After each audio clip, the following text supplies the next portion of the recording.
میدان حشر کے حوالے سے ہم بات کر رہے تھے کہ میدان محشر میں اللہ تبارک و تعالیٰ کا اپنی مخلوق کے ساتھ کیسا برتاؤ ہوگا۔ صحیح بخاری مسلم کی حدیث ہے، رسول اللہ صلی اللہ علیہ وسلم نے فرمایا، بڑی معروف حدیث ہے، سب بھائیوں نے سنی بھی ہوگی،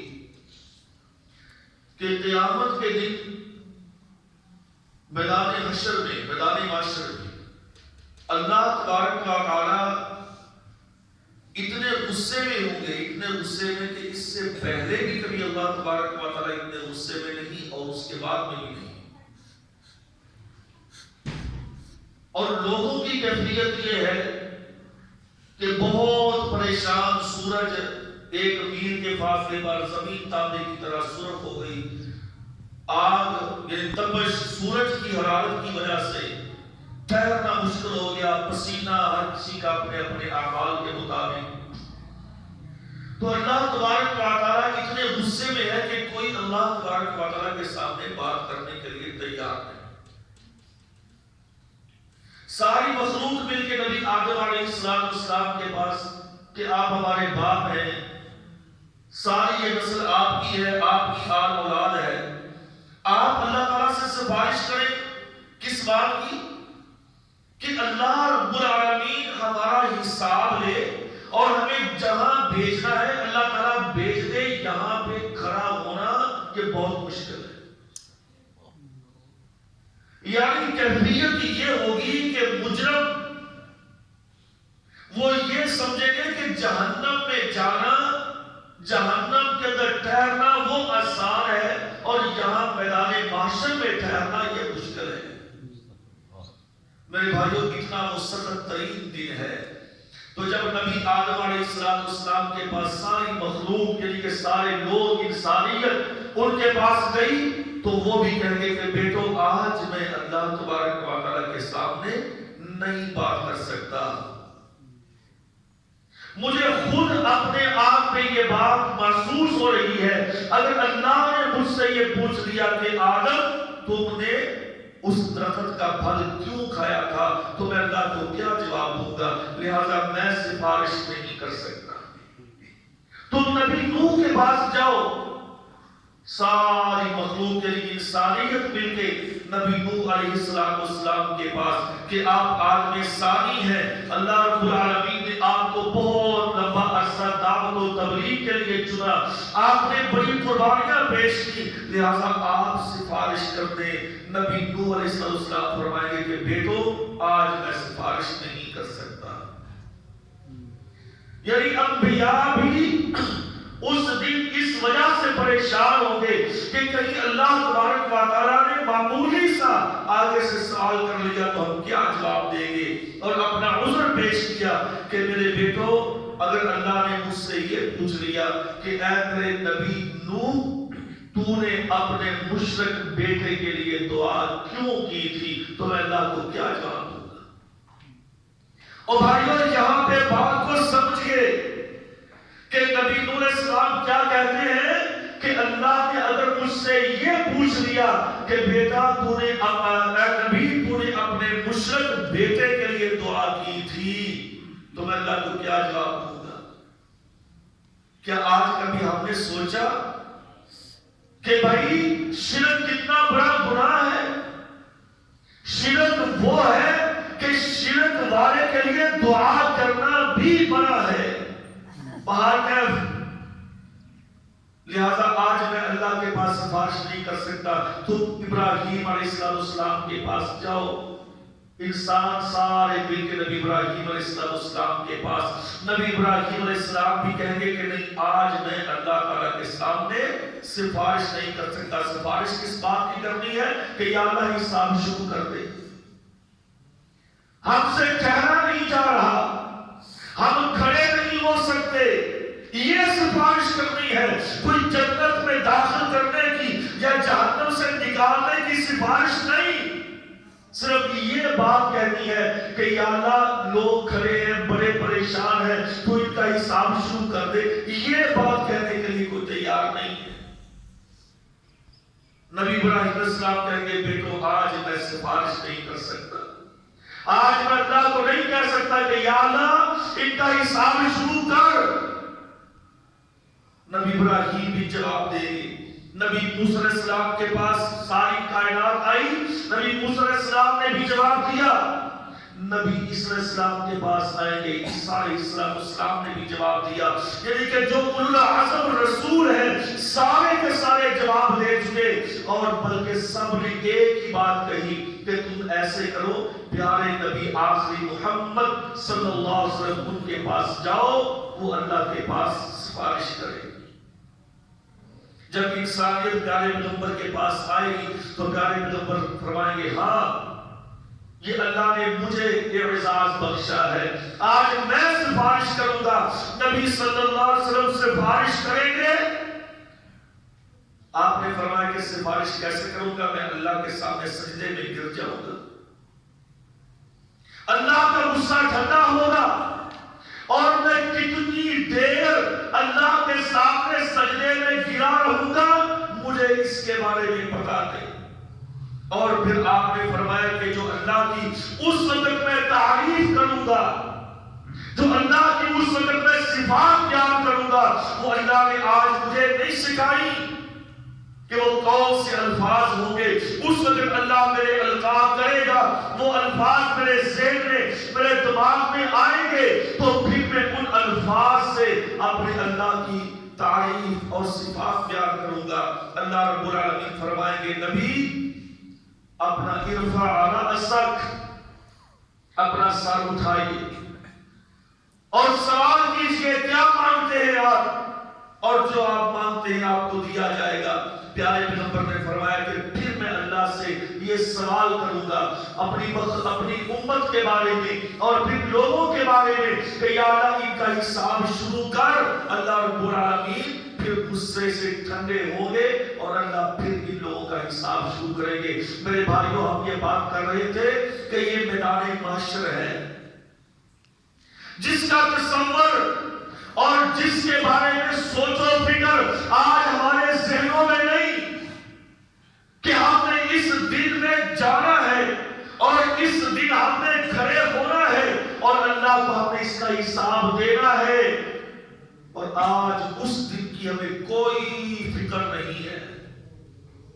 اور اللہ رب العالمین نے اسی دن کے بارے میں فرمایا ہے اقترب للناس حسابهم وهم في غفلة معرضون۔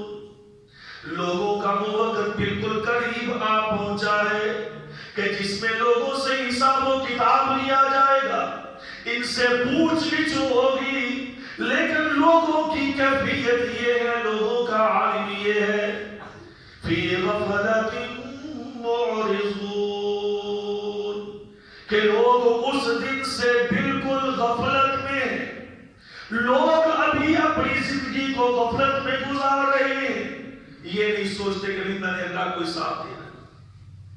اور آپ کو یاد ہوگا پچھلے خطبے میں نے ایک حدیث بیان کی، صحیح بخاری کی حدیث ہے، ام المؤمنین عائشہ رضی اللہ تعالی عنہ جب پوچھا اے اللہ کے پیغمبر وہ تین مقام کون کون سے ہیں کہ جس میں کوئی کسی سے بات نہیں کرے گا اور کوئی کسی کو یاد نہیں کرے گا، یہاں تک کہ نبی صلی اللہ علیہ وسلم بھی اپنی گھر والیوں کو، اپنی بیویوں کو بھول جائیں گے۔ ایک کا میں نے ذکر کیا تھا عند الکتاب، عند المیزان، دوسرا عند المیزان، پہلا عند الکتاب جب لوگوں کو ان کا نامہ اعمال دیا جائے گا اور لوگوں کو کہا جائے گا کہ اپنا یہ نامہ اعمال دیکھو اور اپنی زندگی کے بارے میں سوچو، تم نے کیا کیا تھا اپنی زندگی میں، اور آج تم اس کا خود ہی فیصلہ کر لو کہ تم کس کیٹیگری میں ہو، جنت میں جاؤ گے یا جہنم میں جاؤ گے۔ اور اس دن میرے بھائیوں صرف دو ہی قسم کے لوگ ہوں گے، ایک تو وہ کہ جن کے دائیں ہاتھ میں نامہ اعمال ہوگا اور وہ خوشی کے ساتھ اپنے بھائیوں کو، اپنے دوستوں کو، اپنے عزیز و اقربا کو ان کے پاس جائیں گے، انہیں دکھائیں گے اور بڑے خوش ہوں گے۔ اما من اوتی کتابہ بیمینہ فَيَقُولُ هَاؤُمُ اقْرَءُوا كِتَابِيَهْ۔ اللہ فرماتے ہیں جس کے دائیں ہاتھ میں، یعنی جس کے سجے ہاتھ میں، جس کے دائیں ہاتھ میں ہم نامہ اعمال تھمائیں گے، فَيَقُولُ هَاؤُمُ اقْرَءُوا كِتَابِيَهْ، وہ اپنے دوستوں کو بلائے گا، اپنے عزیز و اقربا کو بلائے گا، اپنے ساتھ رہنے بہنے والوں کو بلائے گا، کہے گا لوگوں میرے بھائیوں دیکھو میرا نامہ اعمال، میں نے دنیا میں اچھے کام کیے تھے، میں دنیا میں اللہ کی عبادت کرتا رہا، دنیا میں نبی کی اطاعت کرتا رہا، میں دنیا کے اندر اپنی روکھی سوکھی کھا کے گزارا کر لیا، لیکن اللہ اور اس کے دین کو میں نے نہیں پسے پشت کیا اور میں نے اس کو نہیں چھوڑا۔ ہاؤم اقرءوا کتابیہ، آؤ پڑھو میرا نامہ اعمال، میرا رزلٹ دیکھو۔ جب بچہ پاس ہوتا ہے نا اور پھر اس کی پوزیشن بھی اچھی ہو، پھر وہ ہر کسی کو اپنا رزلٹ دکھاتا ہے، لوگوں کی دعوت کرتا ہے کہ میں پاس ہو گیا اور میری پوزیشن اچھی ہے، سکول والے والدین اس کے اساتذہ اس پہ فخر کرتے ہیں کہ اس بچے نے بہت اچھی پوزیشن حاصل کی ہے۔ فی جنت عالیہ، اللہ فرماتا ہے کہ میرے بندے تو دنیا کے اندر اچھے کام کرتا رہا، تو دنیا کے اندر میری عبادت کرتا رہا، فی جنت عالیہ، یہ اونچے اونچے محل و مکانات میں نے تیرے لیے بنا دیے، تو جا اس جنت کے اندر چلا جا۔ اور یہ آدمی جنت میں چلا گیا، اب اس کے محلے کا، اس کا رشتہ دار ہے، اس کا دوست ہے، اس کے پاس اس نے بیٹھنے والا ہے، اس کے ساتھ اس کے تعلقات ہیں، لیکن وہ اللہ کی بارگاہ سے دور رہتا تھا، نماز کے لیے اس کا دل نہیں کرتا تھا، تلاوت اس نے کبھی بھول کر بھی نہیں کی، رمضان کا مہینہ آتا کبھی کبھار وہ 2-4 سپارے پڑھ لیتا اور وہ بھی پتہ نہیں کیا پڑھتا کیا نہیں پڑھتا تھا۔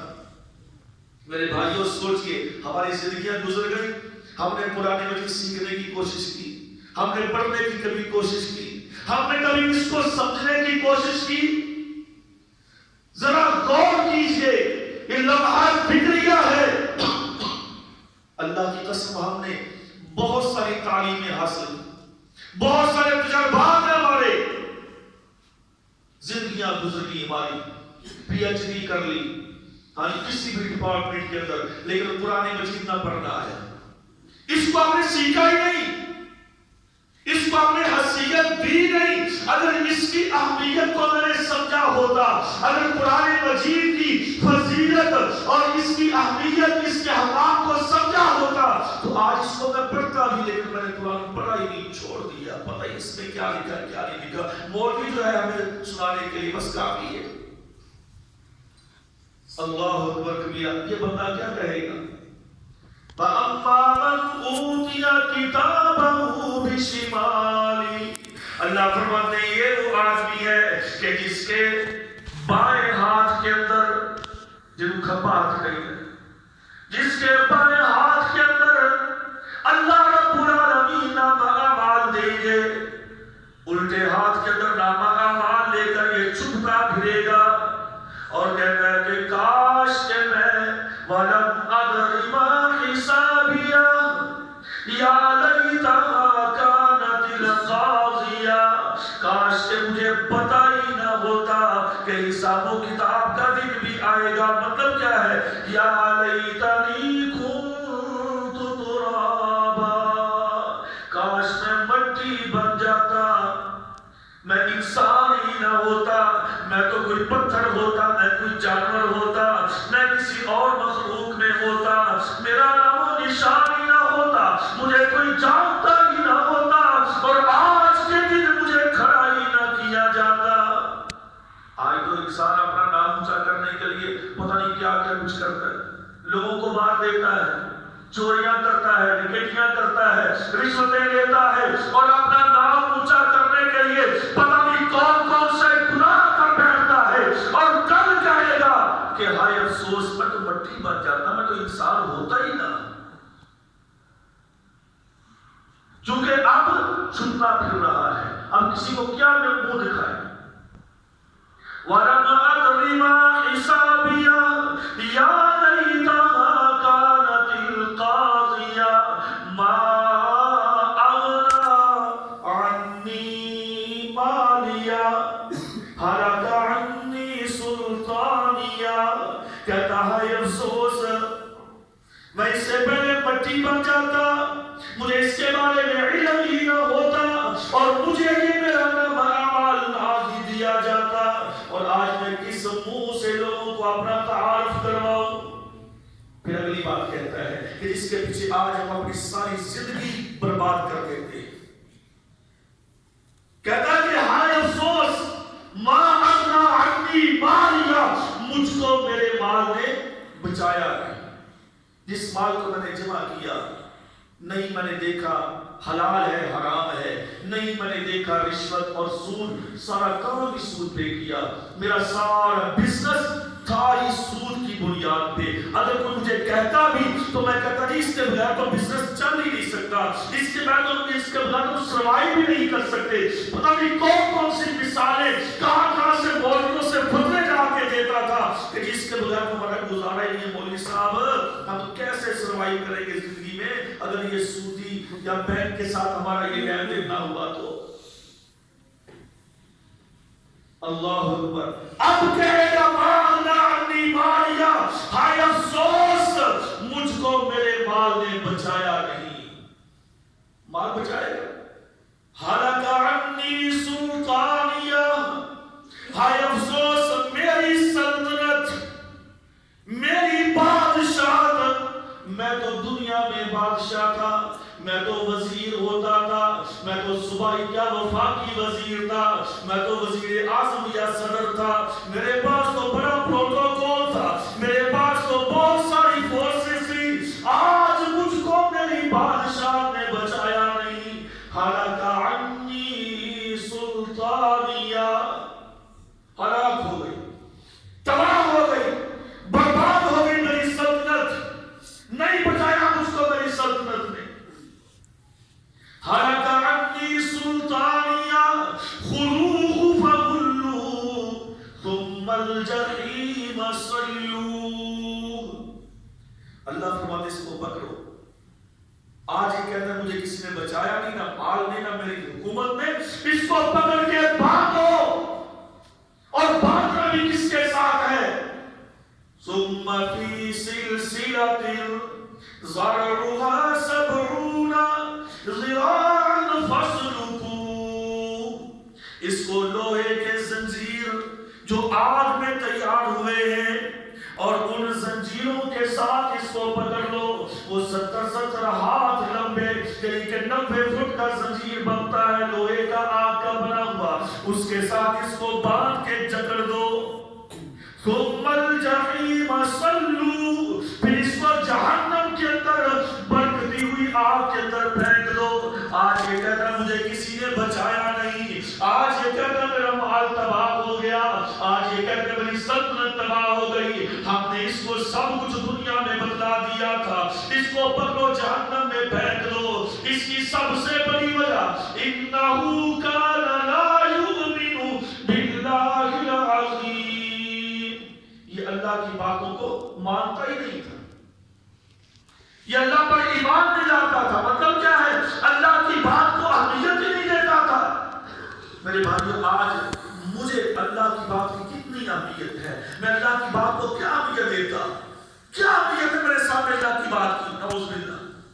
اللہ نے معاف فرمائے، اللہ مجھے بلاتا ہے، 5 وقت کہتا ہے حی علی الصلاۃ، اللہ اکبر، اور میں کتنی اہمیت دیتا ہوں. مجلس نہیں چھوڑ سکتا، میں اپنے دوستوں کی محفل نہیں چھوڑ سکتا، میں کوئی اپنی پارٹی اپنا فنکشن اس کو مؤخر نہیں کر سکتا. یہ میرے اللہ کی بات کو اہمیت دی ہے. انہو کان لا یؤمن باللہ العظیم. اللہ کہتے اس کو جہنم میں پھینک دو، چونکہ اس نے اللہ کی بات کو نہیں مانا تھا، اللہ کی بات کو اس نے اہمیت نہ دی تھی، دنیا کی باتوں کو اہمیت دیتا تھا، اللہ کی بات کو یہ سمجھتا ہی کچھ نہیں تھا. اللہ اکبر. اب انسان کہے گا یا اللہ، وہی میں جو پچھلے خطبے میں بات کی تھی کہ یا اللہ ایک موقع دے. ثم نكسوا على رؤوسهم، اپنے سروں کو جھکا کر کھڑا ہوا ہے.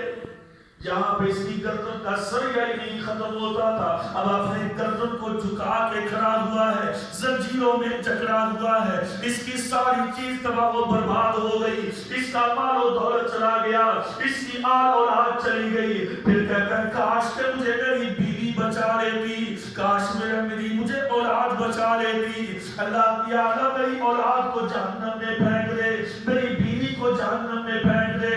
وَمَنْ فِي الْأَرْضِ جَمِيعًا، یا اللہ ساری ہوئے زمین کے لوگوں کو جہنم میں پھینک دے اور مجھے بچا.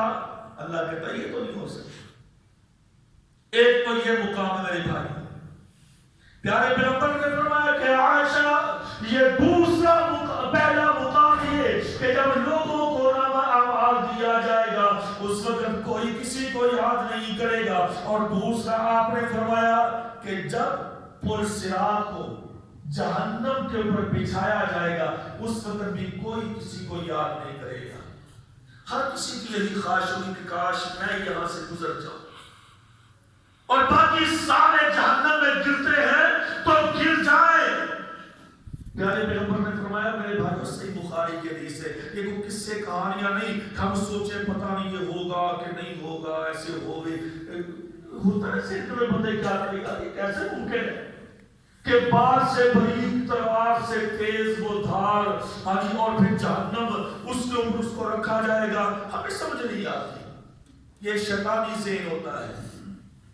ہمیں بہت کچھ سمجھ نہیں آتا، لیکن جب آنکھوں کے سامنے آئے گا ثم لترونها عین الیقین، اللہ کہتا ابھی تو تمہیں بتایا گیا نا، جب تمہاری آنکھوں کے سامنے آئے گا پھر تمہیں اس میں یقین آئے گا کہ ہاں یہ نبی تو ٹھیک ہی کہتے تھے، یہ قرآن تو ٹھیک ہی کہتا تھا. ابھی تو تمہیں اس بات کی سمجھ نہیں آتی، اور یہ بات حقیقت ہے. بتاتے رہے، سکھاتے رہے کہ بھائی یہ کام ایسے ایسے کر لو اور چلو ہی، لیکن جب سامنے آتا پھر پتا چلتا ہے کہ یہ واقعی ایسے ہے اور یہ اللہ کا فرمان ہے. ہم سوچتے ہیں اپنی عقل کے دائرے میں کہ اس کو عقل نہیں مانتی، اور اللہ رب العالمین ہم اس کی قدرت کو نہیں سمجھتے.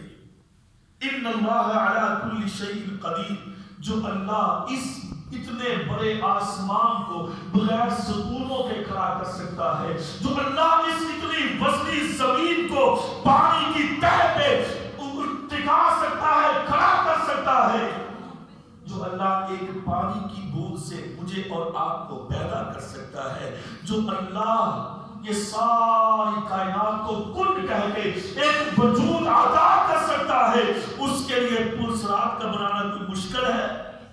وہ اللہ اس پر بھی قادر ہے. ان اللہ علی کل شیء قدیر کا مطلب یہ ہے اللہ ہر چیز پہ قادر ہے.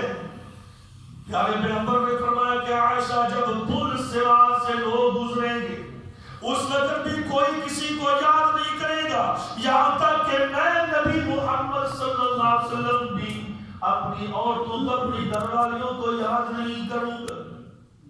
اس وقت ہر آدمی کی یہی خواہش ہوگی کہ بس میں یہاں سے صحیح سالم گزر جاؤں، باقی سارے کے سارے اس کے اندر گر جائیں.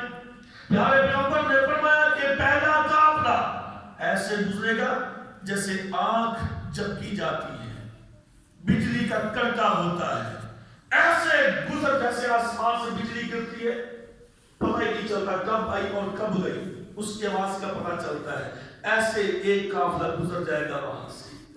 پھر دوسرا قافلہ آنکھ جھپکنے کے ساتھ آنکھ کھولی دیکھا وہ تو باہر بھی گزر گئے. اور پھر آپ نے فرمایا جیسے تیز ترین کوئی سواری ہوتی ہے، پھر ایک گروہ آئے گا وہ ایسے وہاں سے گزر جائے گا. پھر ایک گروہ آئے گا جیسے گھڑ سوار ہوتا ہے اس طریقے سے گزر جائے گا. پھر ایک گروہ آئے گا جیسے اونٹ پہ سفر کیا جاتا ہے ایسے وہ وہاں سے گزر جائیں گے. پھر ایک گروہ آئے گا جیسے پیدل دوڑ کے آدمی گزرتا ہے اس انداز سے گزر جائے گا، یعنی کہ آہستہ آہستہ چلتے چلتے چلتے نیچے نیچے. یوں بھی آئے گا ایک گروہ کہ جو گھسٹتے گھساتے، یعنی کہ اس کے اوپر کبھی گرے، کبھی پکڑے، کبھی کھڑے ہو گئے، کبھی ایسے اس کو پار کر جائیں گے، اور پھر اس کے بعد جو ہوں گے وہ جو بھی آئے گا جہنم میں گرتا چلا جائے گا۔ اللہ نے محفوظ فرمایا۔ اور میرے بھائیوں یہ بات حقیقت ہے، قصہ کہانی نہیں، کیونکہ جو احادیث کے منکر ہیں وہ اس چیز کو نہیں مانتے، کہتے ہیں اس کو ہماری عقل نہیں مانتی، ہم کیسے اس کو تسلیم کریں؟ اور بھائی اسلام میری عقل کے تابع نہیں ہے، مجھے اپنی عقل کو اسلام کے تابع کرنا چاہیے۔ آج سب سے بڑا نقص میرے اندر، ہمارے اندر جو پایا جاتا ہے وہ یہی ہے کہ میں سمجھتا ہوں یہ چیز میری عقل میں نہیں آتی، لہذا یہ اسلام کے خلاف ہے، یا اسلام ہے ہی نہیں۔ او بھائی مجھے اپنی عقل کو اسلام کے تابع کرنا ہے، نہ کہ اسلام کو میں اپنی عقل کے تابع کروں۔ آج کا نوجوان، آج کا مسلمان، آج کا مولوی، آج کا مفتی وہ یہ چاہتا ہے اسلام میری عقل کے تابع ہو، جو کہ اس کی صریحاً اس کی غلطی ہے اور اس کی گمراہی کی علامت ہے۔ ہمیں اپنی عقلوں کو اسلام کے تابع کرنا چاہیے۔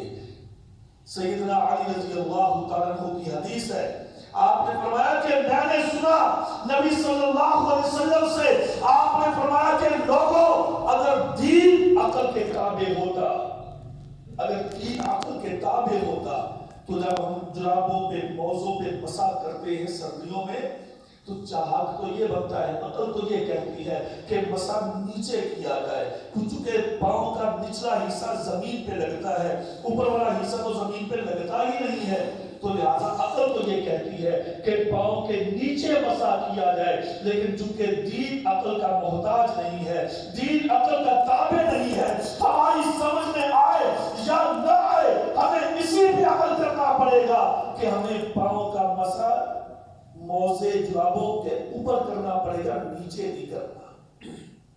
تو کہنے کا مقصد یہ ہے کہ ہمیں اپنی عقل کو دین کے تابع کرنا چاہیے۔ تو پرسرات کے وقت کوئی کسی کو یاد نہیں کرے گا، اور یہ کیفیت کہ اس دن کچھ چہرے وہ کھلا اٹھے گے اور کچھ چہرے اس دن مرجھا جائیں گے، اور یہ وہی وقت ہے جس کو اللہ رب العالمین نے قرآن مجید میں بیان کیا۔ فَإِذَا جَاءَتِ الصَّاخَّةُ يَوْمَ يَفِرُّ الْمَرْءُ مِنْ أَخِيهِ وَأُمِّهِ وَأَبِيهِ۔ اللہ فرماتے ہیں جس دن وہ سور پھونکا جائے گا، جس دن یہ سارے کے سارے لوگ میدان محشر میں جمع ہوں گے، اور اس دن ایک وہ گروہ ہوگا وجوہ یومئذ ناظرہ، کہ جن کے چہرے کھل اٹھیں گے، جن کے چہروں پہ تازگی ہوگی، اور کچھ چہرے ایسے ہوں گے کہ جن کے چہرے سیاہ ہو جائیں گے، مرجھا جائیں گے۔ کس کا چہرہ کھل اٹھے گا؟ وَصَاحِبَتِهِ وَأَخِيهِ وَفَصِيلَتِهِ الَّتِي تُؤْوِيهِ۔ اور یہاں پہ اللہ فرماتے ہیں کہ فَإِذَا جَاءَتِ الصَّاخَّةُ يَوْمَ يَفِرُّ الْمَرْءُ مِنْ أَخِيهِ وَأُمِّهِ وَأَبِيهِ وَصَاحِبَتِهِ وَبَنِيهِ لِكُلِّ امْرِئٍ مِّنْهُمْ يَوْمَئِذٍ شَأْنٌ يُغْنِيهِ وُجُوهٌ يَوْمَئِذٍ مُسْفِرَةٌ ضَاحِكَةٌ مُسْتَبْشِرَةٌ وَوُجُوهٌ يَوْمَئِذٍ عَلَيْهَا غَبَرَةٌ۔ اس نے بتا کہے گا کاش کہ آج میرا چہرہ کھل اٹھے، یعنی میں ان لوگوں میں شامل ہو جاؤں کہ جو پرسرات کو بھاگ کر عبور کر لیں گے، اور جن کے چہرے اس دن مرجھائیں گے وہ کہیں گے ہائے افسوس کہ آج مجھے میری اولاد، میری بیوی، میرا بچہ جس کے لیے میں نے سب کچھ کیا، آج وہ میرے اس سے بخاری کے ایک حدیث ہے نا، پیارے پیغمبر نے فرمایا کہ ایک آدمی اللہ کی بارگاہ میں آئے گا، اللہ رب العالمین کہیں گے میرے بندے تم نے یہ گناہ کیا، اب وہاں پہ انکار تو کوئی نہیں کر سکے گا، وہاں پہ کسی کو ڈھونڈنا یا وہاں پہ انکار کرنا تو کسی کی ہمت ہی نہیں ہوگی۔ ہاں یاد ہے یہ میں نے گناہ کیا، یہ بھی کیا، یہ بھی کیا، یہ بھی کیا، انسان اپنے گناہوں کا اعتراف کرتا چلا جائے گا. اللہ فرمائیں گے میرے بندے ایک نیکی، یہ ایک الگ حدیث ہے. اچھا اللہ فرمائیں گے ایک نیکی وہ تیری میرے پاس ہے. یا اللہ وہ کون سی نیکی ہے؟ اللہ فرمائیں گے وہ کلمہ توحید ہے. کلمہ توحید جس کو حدیث بطاقہ کہا جاتا ہے، یعنی کہ تو نے اخلاص کے ساتھ لا الہ الا اللہ پڑھا تھا، اور اس ایک نیکی کی وجہ سے میں تیرے سارے گناہوں کو معاف کرتا. ایک تو یہ حدیث جو میں عرض کرنا چاہتا تھا وہ یہ حدیث ہے کہ اللہ فرمائیں گے اس بندے کا حساب کرو بھائی، اس بندے کے میزان کے اندر اس کی نیکیاں اور اس کے گناہ جو ہے وہ رکھو، دیکھو کتنا اس کا وزن ہے. کیونکہ تیسرا مقام یہ ہے، ایک تو عند الکتاب، دوسرا عند الصراط، تیسرا یہ مقام ہے کہ عند المیزان. جب میزان قائم ہوگا، جب ترازو لگے گا، نیکی اور برائی جب اس کا موازنہ ہوگا، اس وقت بھی کوئی کسی کو یاد نہیں کرے گا. حتیٰ کہ نبی بھی اپنے گھر والوں کو یاد نہیں کرے گا. صحیح بخاری کی حدیث ہے، انسان کی نیکیاں ایک پلڑے میں، گناہ ایک پلڑے میں. اچھا یہاں پہ منکرین حدیث کہتے ہیں گناہ کا تو وجود ہی نہیں ہوتا، نیکی کا تو وجود ہی نہیں ہے، تو اس کو کیسے اس کا وزن کیا جائے گا؟ ہم نہیں مانتے. میرے بھائیوں آج کے دور میں تو یہ بات بالکل واضح ہو چکی ہے. جیسے یہ جو گیس ہے، ہوا ہے، ہم اس کا پریشر چیک کرتے ہیں، گیس ہے اس کے یونٹ چلتے ہیں، پتہ چل جاتا ہے اتنا یہ استعمال ہوا، اتنا استعمال نہیں ہوا. آج تو یہ کام بالکل آسان ہو جائے سمجھنے میں.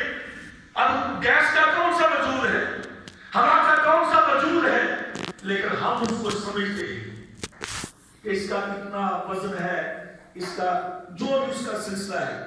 تو اللہ نے فرمایا کہ انسان کے گناہ اور نیکیوں کو ایک پلڑے میں رکھا جائے گا.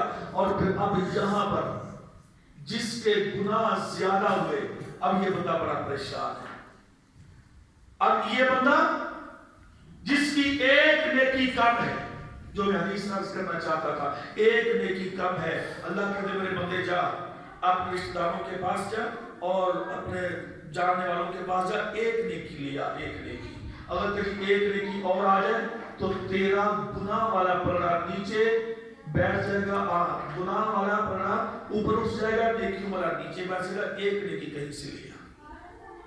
اب یہ بندہ بھی چلا گیا ایک آدمی کے پاس، ایک اپنے جاننے والے کے پاس، اپنے باپ کے پاس جاتا ہے کہ ابا جان آپ نے میرے لیے بہت کچھ کیا، آپ نے میرے لیے اپنی برادریوں کو چھوڑا، حرام کمایا، حلال کمایا، جو بھی کیا، آج مجھے ایک نیکی چاہیے. باپ کہتا ہے بیٹا آج وقت نہیں ہے، نفسی نفسی اذهب الى غیری، آج تو مجھے خود اپنے آپ کو ضرورت ہے نیکیوں کی. میرے بیٹے دنیا میں ہوتا تو میں تیرے لیے سب کچھ کر سکتا تھا، لیکن آج میں تجھے نیکی نہیں دے سکتا. یہ آدمی اپنی ماں کے پاس گیا، ماں سے یہی جواب دیا. اپنی اولاد کے پاس گیا، اولاد سے بھی یہی جواب ملتا ہے. اپنی بیوی کے پاس گیا، اپنے خاندان والوں کے پاس گیا. اللہ نے پھر یہ نقشہ قرآن مجید میں یوں بیان کیا ہے، یوم یفر المرء من اخیہ وامہ وابیہ وصاحبتہ وبنیہ، کہ اس دن ماں باپ اپنی اولاد سے بھاگے گی، اولاد اپنی ماں باپ سے بھاگے گی، اور بیوی اپنے شوہر سے بھاگے گی، اور شوہر اپنی بیوی سے بھاگے گا، اور اس کے علاوہ باقی دوست احباب وہ اس سے بھاگیں گے، وہ اس سے بھاگیں گے. کیوں؟ کہ یہ کہیں مجھ سے ایک نیکی نہ طلب کر لے. کسی کو ایک نیکی کو دینے کے لیے تیار. اور اس دن یہ کیفیت بنے گی کہ ضاحکۃ مستبشرہ ووجوہ یومئذ علیہا غبرہ، کہ کچھ دن کچھ چہرے کھل اٹھیں گے اور کچھ چہرے افسردہ ہو جائیں گے، سیاہ ہو جائیں گے اور کہیں گے یا اللہ نیکیاں نہیں مل رہی، آج یا اللہ اب تو ہی معاف کرنے والا ہے۔ اللہ فرماتا ہے یہاں پہ تو انصاف ہوگا، یہاں پہ تو کسی کے ساتھ ظلم اور زیادتی نہیں ہوگی۔ ایسا انصاف ہے، صحیح بخاری مسلم کی حدیث ہے، پیارے نبی نے فرمایا کہ اگر کوئی بکری سینگ والی ہے، اس نے اس بکری کو مارا کہ جس کے سینگ نہیں، اللہ دونوں بکریوں کو پیدا کرے گا، اس کو سینگ دے گا، اس کو بغیر سینگ کے بنائے گا، وہ اس کو اسی طرح مارے گی، اسی طرح زخمی کرے گی، اس کے بعد اللہ ان دونوں کو دوبارہ پھر بکری بنا دے گا، یعنی اللہ ان کا حساب برابر کرے گا۔ اور پیارے پیغمبر نے فرمایا کہ ایک جو مجرم ہو، جو مقتول ہوگا، مقتول، وہ قاتل کو اس کے سر سے پکڑ کے اللہ کے سامنے پیش کرے گا کہ یا اللہ اس بندے نے میرا خون بہایا تھا، یا اللہ اس سے پوچھ، اس نے مجھے کیوں قتل کیا، کیوں مجھے مارا، اس نے میرا خون بہایا۔ اور میرے بھائیوں آج یہاں سے ہمیں قاتل ملتا ہی نہیں ہے۔ ہاں جی، اگر بڑے بچے بھی قتل کر دے ہم کہتے ہیں نہیں جی یہ پہلے رپورٹ درج کروانی پڑے گی، پھر جناب ایس ایچ او تو پتہ نہیں آگے کہ کتنا لمبا پروسیجر ہوتا ہے، تب جا کے پھر بھی قاتل پکڑا بھی جائے تو وہ بری ہو جاتا ہے، نکل جاتا ہے، وہاں پہ کوئی قاتل نہیں بھاگ سکے گا۔ ہاں جی، آپ نے فرمایا کہ مقتول قاتل کو اس کے بالوں سے، اس کے سر سے پکڑا ہوا اور گھسیٹ کر لا رہا ہوگا کہ اللہ اس بندے نے مجھے قتل کیا تھا۔ اللہ پوچھے گے کیوں قتل کیا تھا؟ اور من نوقش الحساب فقد عذب، جس سے رب نے یہ پوچھا کہ کام تو نے کیوں کیا ہے، کیوں کے بعد پیارے پیغمبر نے فرمایا کہ عذاب شروع ہو جائے گا، کیونکہ کیوں کا کسی کے پاس جواب ہی نہیں ہوگا۔ یہاں پہ تو ہم بہانہ لگا سکتے ہیں نا کہ جی ایسے نہیں ایسے ہو گیا، لیکن اللہ کے پاس کیوں کا کوئی بہانہ نہیں ہوگا۔ جس سے اللہ نے پوچھ لیا یہ کام تم نے کیوں کیا، جب کیوں کا لفظ آ گیا بندہ پکڑا گیا، پھر اس کا کوئی بھی بچنے کا چانس نہیں ہے۔ اس لیے میرے بھائیوں یہ میدان معاشر ہے، یہ میدان حشر ہے، یہ میدان حساب و کتاب ہے۔ مالک یوم الدین، اللہ اس دن کا مالک ہے جب کسی کے ساتھ کوئی زیادتی نہ ہوگی، ناانصافی نہ ہوگی۔ یوم یوفیہم اجورہم، ہر کسی کو اس کا پورا حساب و کتاب دیا جائے گا۔ اور پھر انسان نیک آدمی جنت کے اندر اور برا آدمی جہنم کے اندر، اور پھر نیکیاں اس کی تلیں گی کہ جس کے پاس نیکیاں ہوں گی، جس کے پاس نیکیاں ہے ہی نہیں اس کے لیے اللہ کے سامنے کیا ترازو قائم کرنا ہے۔ فلا نقیم لہم یوم القیامت وزنا، اور کچھ لوگ ایسے بھی آئیں گے کہ جن کو اپنی نیکیوں پہ بڑا مان ہے، بڑا فخر ہے، ہم نے اتنی نیکیاں کر لی، ہم نے یہ کر لیا وہ کر لیا، لیکن کیفیت یہ ہے تسلا نارا حامیہ۔ اللہ کہتے ہیں نیکیاں کر کر کے بندہ تو تھک چکا ہوگا، نیکیاں تو اتنی کی ہیں عاملۃ ناصبہ کہ بندہ نیکیاں کر کر کے تھک چکا ہے۔ یہ بندہ کہتے ہیں میری بس ہو گئی ہے، میرے کو کچھ نہیں ہو سکتا۔ عاملۃ ناصبہ تسلا نارا حامیہ تسقی من عین آنیہ۔ اللہ فرماتا ہے بندہ نیکیاں کر کر کے تھکا ہوا جب اللہ کی بارگاہ میں آتا ہے، اللہ فرماتا ہے اس کو پکڑو اٹھاؤ جہنم میں پھینک دو۔ یا اللہ تو نیکیاں کرتا رہا، اللہ فرماتا ہے اس کی نیکیوں کو دکھاؤ اسے، جب نیکیاں اس کے سامنے لائی جائیں گی تو ہباء منثورا، اللہ روئی کی طرح ان کو ہوا میں اڑا دے گا۔ کیوں؟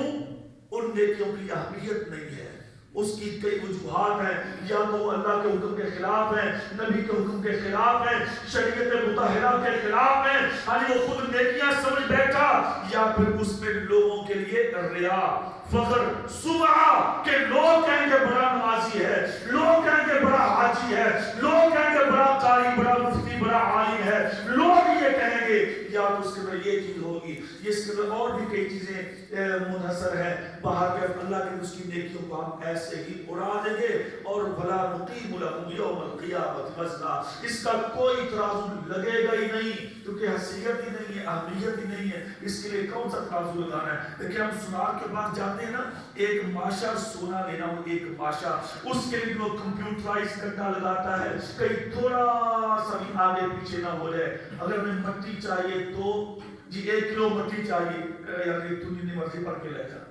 یعنی 1 کلو مٹی کی کوئی حیثیت نہیں، ہاں 1 من مٹی کی کوئی حیثیت نہیں، ہاں آپ اس کو لے آؤ ایسے ہی لے آؤ، لیکن سونار ایک ماشا بھی کسی کو ویسے دینے کے لیے تیار نہیں، کیونکہ اس کی اہمیت ہے، اس کا مقام ہے۔ اور میرے بھائیو، حالانکہ وہ بھی ایک دھات ہے، مٹی بھی ایک دھات ہے، پتھر بھی ایک دھات ہے، ہر دھات کی اپنی اپنی اہمیت ہوتی ہے، اس لیے نیکیوں کی اہمیت ہوگی۔